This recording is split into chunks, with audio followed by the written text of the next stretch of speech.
Então, prezados, como eu falei, aqui nós temos características de uma organização mecanicista e características de uma organização orgânica. E diferenças, abordando as suas diferenças, entendeu?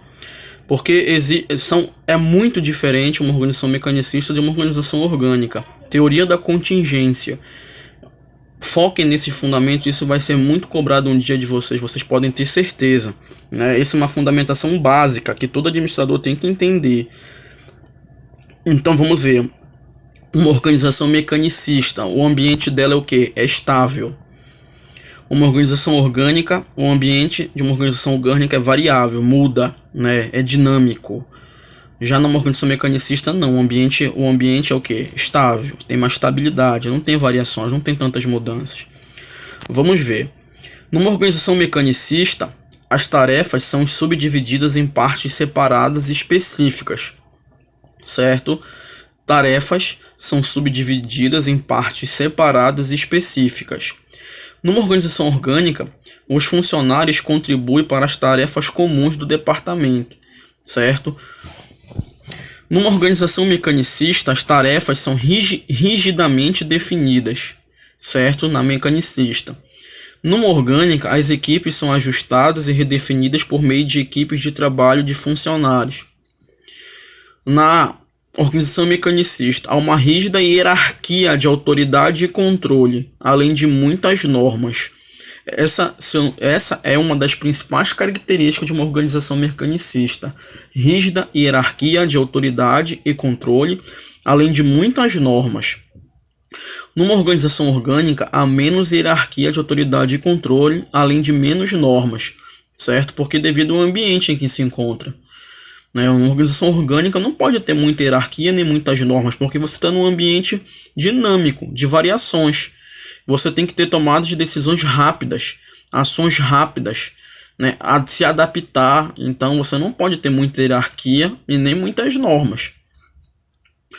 Na organização mecanicista, o conhecimento e o controle das tarefas estão centralizados no alto escalão da organização. Conhecimento e controle das tarefas estão centralizados no alto da organização. Numa organização orgânica, o conhecimento e o controle de tarefas estão localizados em qualquer parte da organização. Ou seja, o conhecimento e o controle não é centralizado.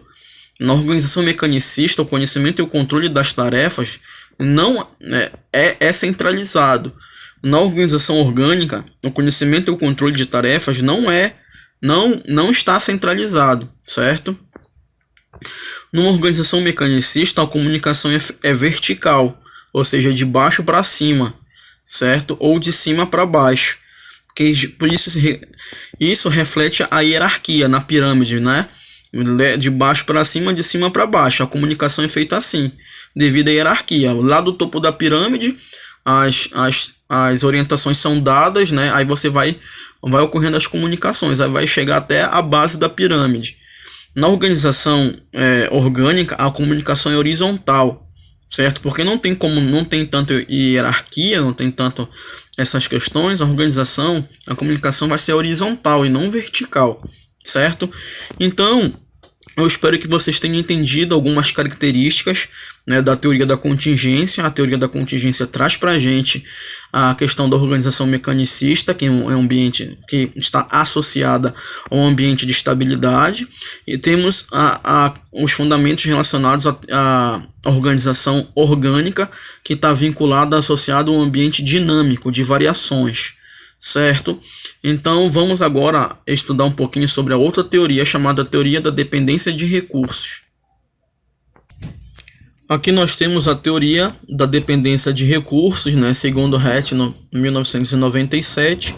A teoria da dependência de recursos foi quase toda desenvolvida por Jeffrey Pfeffer e Gerald Salancik, né? Que publicaram suas ideias em 1978. O título é bastante sugestivo e aponta a restrição imposta pelo ambiente externo às ações da organização. A teoria parte do princípio de que as organizações dependem de recursos escassos, fornecidos e controlados pelo ambiente em que estão inseridas. A grande característica da teoria da dependência de recursos é justamente essa parte que eu acabei de ler.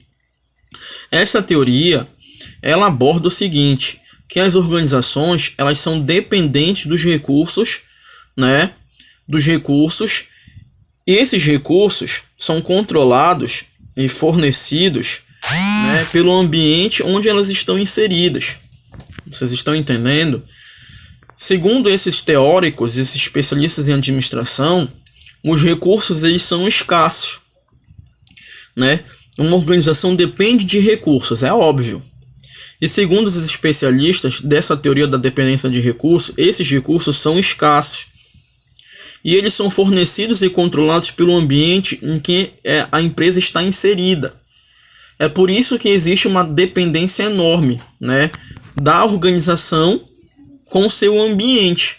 É uma relação ambiente-organização. Porque a organização depende dos recursos que aquele ambiente onde ela está inserida pode proporcionar para ela, vai oferecer, vai fornecer. Certo? Então existe uma dependência da organização de uma empresa do seu ambiente onde ela está inserida, porque ela depende dos recursos que são oferecidos pelo ambiente, né? E querendo ou não, essa teoria desses teóricos aí tem uma correlação bem interessante. Realmente isso acontece, né? Essa dependência externa cria condições para que o ambiente restrinja as ações das organizações. Como a organização tem uma dependência enorme daqueles recursos oferecidos pelo ambiente em que ela está inserida, o ambiente ele pode restringir ações da empresa, da organização. Certo? Pode restringir. Isso é fato. Ao compreender o mecanismo de ação, permite seus administradores identificar as fontes de influência e descobrir meios para combatê-las ou evitá-las, certo?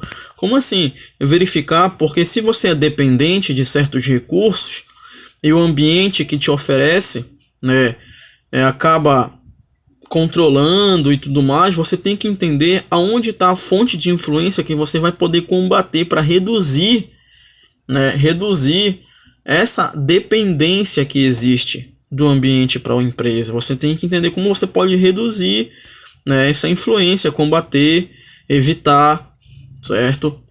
Então a teoria da dependência de recursos num contexto geral traz o seguinte, diz o seguinte para a gente, que uma empresa ela depende de recursos, que a organização depende de recursos, que esses recursos são escassos e dessa forma, como ela depende de recursos escassos, ela está dependente do ambiente, porque é o ambiente onde ela está inserido que vai oferecer, vai fornecer esses recursos para ela. Então, tem que existir uma forma de reduzir essa dependência, né? Reduzir essa dependência, fazer uma análise de variáveis para verificar o que pode reduzir, né? Quais os recursos, né? De que forma você pode diminuir essa influência do ambiente na empresa, certo? Essa é a teoria da dependência de recursos, né? Então a gente já falou da teoria da contingência e agora da teoria da dependência de recursos. Todas essas teorias estão relacionadas à questão organização, ambiente, né? A relação entre a organização e o ambiente onde ela está inserida. Agora nós temos a teoria da ecologia populacional, né? O que essa teoria nos retrata dessa relação entre organização e ambiente? Vamos analisar. Os ecólogos organizacionais buscam explicações para a diversidade organizacional, focalizando as motivações para as taxas de fundação e fracasso, criação e morte de populações organizacionais, enfatizando processos de seleção ambiental. Como assim, professor? Nessa teoria tem um foco, né, de verificar a questão dessa diferença entre a taxa de fundação e o fracasso de uma empresa. Qual é essa relação? Você funda a empresa e ela quebra, é o fracasso, né? Ela acaba se extinguindo, ela deixa de existir, ela quebrou. Ou seja, você criou a empresa, você criou aquela população organizacional, depois aquela população organizacional morreu, né? É como para tentar sintetizar assim, você abriu a empresa, não conseguiu manter a empresa, ela quebrou, faliu, né? Existe uma relação, segundo essa teoria, do ambiente com essa situação, né, de criar uma população organizacional e da morte de uma população organizacional. E eles afirmam que isso tem uma relação entre a criação de uma empresa, a implementação dela e a empresa, essa mesma empresa acabar falindo, deixando de existir. Existe uma relação entre abrir e fechar uma empresa com o ambiente organizacional, com o ambiente em que ela está inserido, né? Enfatizando o processo de seleção ambiental. Então vamos analisar aqui o que essa teoria nos retrata. A premissa básica é que as organizações não conseguem definir previamente se alguma mudança será bem sucedida e ou rápida o suficiente para lidar com um ambiente instável e dinâmico, certo? Por exemplo, os empresários, os gestores daquela empresa, eles não conseguem perceber se vai ocorrer uma mudança, né?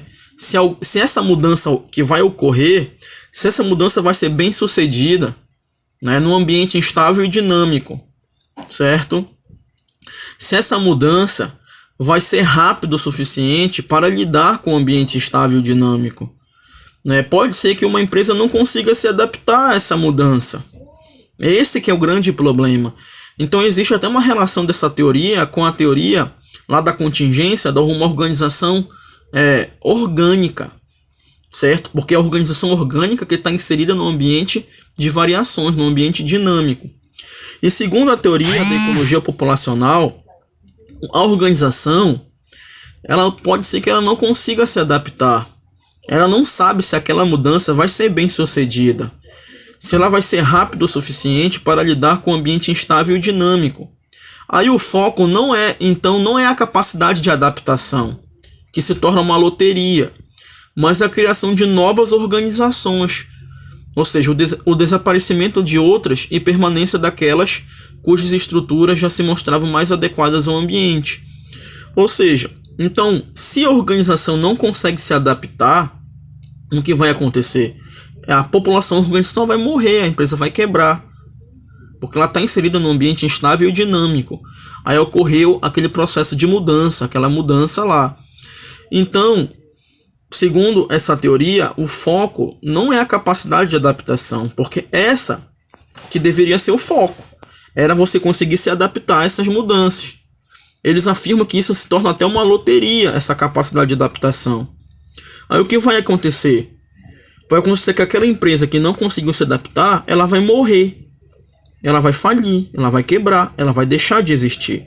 Aí vai ocorrer a criação de novas organizações, certo? Vai ocorrer a criação de novas organizações e o desaparecimento de outras, certo? E a permanência daquelas cujas estruturas já se mostram mais adequadas ao ambiente. Como assim? Quem não se adaptar, né, vai desaparecer. Quem conseguir quem não se adaptar vai desaparecer. E obviamente vai dar vez à criação de novas organizações. Novas organizações vão surgir, serão criadas, certo? E aquelas que conseguiram se adaptar às mudanças irão permanecer, né? Irão permanecer. Ou seja, porque estão mais adaptados ao ambiente em que estão inseridos, certo? Então, a teoria da ecologia populacional, ela nos retrata isso. Que as mudanças que podem ocorrer, certo? Se você a organização estiver inserida num ambiente instável e dinâmico, e ela sofrer mudanças, a empresa ela tem que se adaptar. Mas a teoria da ecologia populacional afirmava que as empresas elas não conseguiam se adaptar, né? Que a capacidade de adaptação era uma loteria, que era mais fácil criar novas empresas e desaparecer com outras, certo? Até que de fato aquelas empresas, para que ela consiga permanecer no mercado, ela vai ter que se adaptar às mudanças, às condições do ambiente, certo? Então, esse que é o conceito da teoria da ecologia populacional. E temos a teoria institucional. A teoria institucional, na verdade, ela traz questionamentos para a gente, né? Por exemplo, a teoria institucional procura responder a questões como: Porque diferentes organizações, operando em diferentes ambientes, são frequentemente tão similares em suas estruturas, né? Porque, segundo a teoria institucional, existe uma semelhança de estruturas em organizações diferentes, em organizações que operam em ambientes diferentes, mas as estruturas são similares. Esse é um grande questionamento na teoria institucional. E outra situação é, por que as organizações surgem, tornam-se instáveis ou são transformadas? Por que existe a necessidade da estabilidade e da transformação quando surge uma empresa, uma organização?